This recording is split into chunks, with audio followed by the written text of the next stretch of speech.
सभी लोगों को जय जगन्नाथ। आज का ये वीडियो उन लोगों के लिए है जो लोग भगवान जी की नाम जाप करते रहते हैं, भगवान जी की आराधना करते रहते हैं, प्रार्थना करते रहते हैं, लेकिन उनके मन में एक संदेह है, एक सवाल है कि हम भगवान की इतनी नाम जाप करते हैं, इतने प्रार्थना करते हैं, इतनी आराधना करते हैं, फिर भी हमारे दुख दर्द दूर क्यों नहीं होते, हम इतने परेशान क्यों होते रहते हैं। आज का ये वीडियो उन लोगों के लिए है। यही सवाल का जवाब आपको एक कहानी के माध्यम से मिलेगा। कहानी इस प्रकार से है, जब महादेव जी माँ पार्वती जी के साथ घूमते घूमते हरिद्वार में जा पहुंचे थे, उस समय माँ पार्वती जी देखते हैं कि हरिद्वार से गंगा जी से स्नान करके बहुत सारे लोग निकल रहे हैं, लेकिन उनके मुंह में, उनके चेहरे में उदासी छाई हुई है, उनके पाप नाश नहीं हो रहा। इन सभी गुणों को देखते हुए माँ पार्वती जी बेहद चिंतित हो जाते हैं और वो भगवान शिव शंकर जी से पूछते हैं कि हे प्रभु, हे प्राणनाथ, हे देवों के देव महादेव, क्या गंगा जी में इतनी सामर्थ्य नहीं रही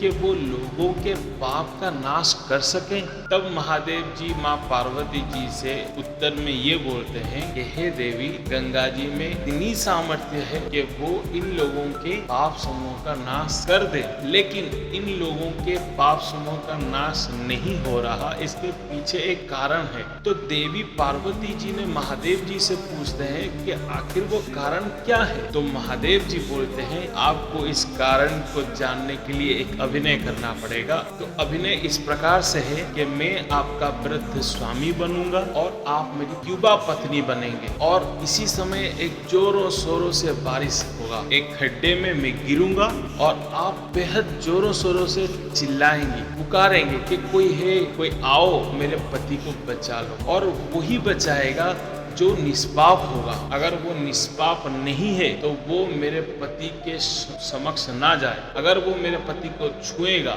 निष्पाप ना होके छू लेगा, तो वो खुद भस्म हो जाएगा, क्योंकि मेरे पति बेहद तपस्वी हैं और निष्पाप भी हैं। आपको ये कहना पड़ेगा। तो महादेव जी माँ देवी पार्वती जी को यही अभिनय करने के लिए बोल रहे हैं। और तभी अचानक से महादेव जी के कथन अनुसार बेहद जोरों शोरों से बारिश होता है और महादेव जी एक वृद्ध आदमी के रूप लेते हैं और एक खड्डे में गिर जाते हैं। और माँ पार्वती जी को जैसे महादेव जी बोले थे, माँ पार्वती जी वैसे ही युवा स्वरूप लेके अपने पति को बचाने के लिए चित्कार करते रहते हैं, पुकारते रहते हैं लोगों को, कोई आए मेरे पति को बचाए, हे प्रभु, हे जगदीश, हे नारायण, कोई मेरे पति को बचा ले।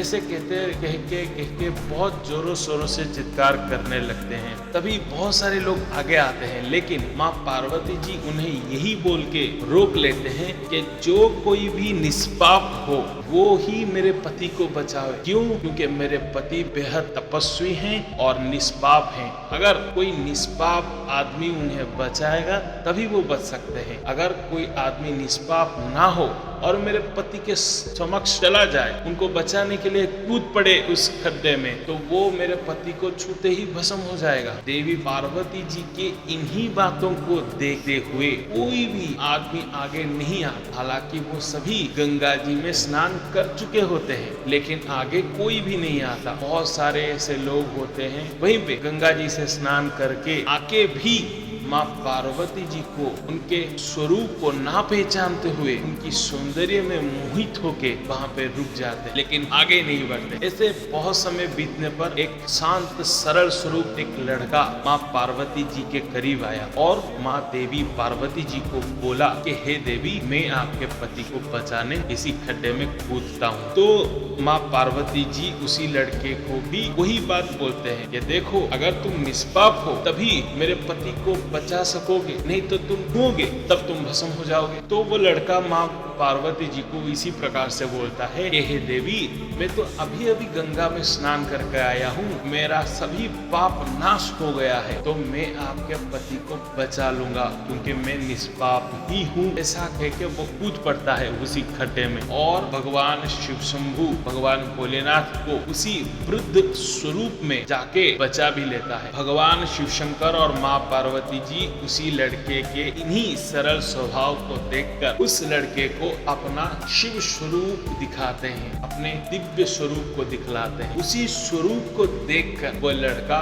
शिवलोक को प्राप्त होता है। तो ये कहानी से आपको अपना सवाल का जवाब मिल गया होगा, ये मैं मानता हूँ। अगर नहीं मिला तो मैं आपको बता देता हूँ कि ये कहानी हमें क्या सिखलाती है, क्या शिक्षा दे रहा है। ये कहानी से हम यही सीखते हैं, अगर आपके मन में थोड़ी भी शंका होती है, जैसे कि इन लोगों में था, जो लोग गंगा में स्नान करते तो हैं लेकिन उनमें शंका है कि उनका पाप नाश नहीं हुआ। अगर आपके मन में ऐसा ही कुछ शंका है कि हम नाम तो ले रहे हैं लेकिन हमारा पाप कटा भी है या नहीं, अगर इसी सोच में आप पड़े हैं तो ये आप मान के चलिए कि आपका पाप अभी तक नाश नहीं हुआ है, इसी वजह से आप दुख दर्द झेल रहे हैं। इसका मतलब ये हुआ कि आपके भगवान जी के ऊपर कोई भी भरोसा, विश्वास या फिर श्रद्धा नहीं है, या फिर आप उनके नाम के प्रभाव से अनभिज्ञ हैं। आप भगवान के आराधना में बिल्कुल श्रद्धा ही नहीं रखते। आप जानते तो हैं कि भगवान के नाम जप करने से